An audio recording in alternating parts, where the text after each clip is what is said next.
Шампионот Еврофарм Пелистер забележи убедлива победа над Фенерџијата Радовиш со резултатот 17-42.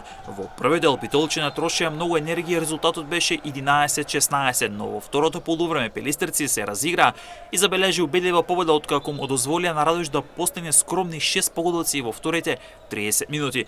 Прилеп го доби дерби со очувањето со Тиквеш пред домашната публика со резултатот 33-26, а пак Струга ремизираше на гостувањето кај Пролет играјќи 28-28.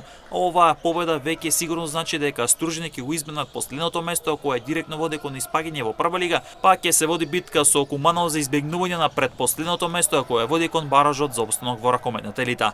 Алкалоид не виде мака на гостувањето во Битола каде убедливо го доби Еврофарм Пелистер 2 со резултатот 22-36, додека пак Охрид како на тренингот декласираше Куманово во гости со убедливи 14-30. Но овој меч Куманово во првиот дел постигна само 5 погодоци, а пак во второто полувреме само 9.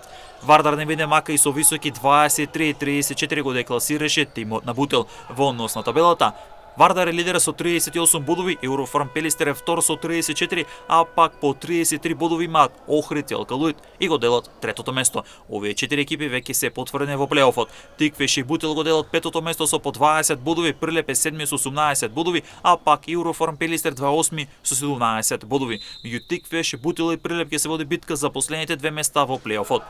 Пролет е 9 со 13 бодови со по 7 бодови. Куманово и Струга го делат 10-то место, на ното е Радовиш без бодови. И овие 4 екипи се потврдени во плейаутот, а пак не се известно дека ќе се приклучи Еврофарм Пелистер 2 и екипата која ќе извиси од Тиквеш, Бутел и Прилеп.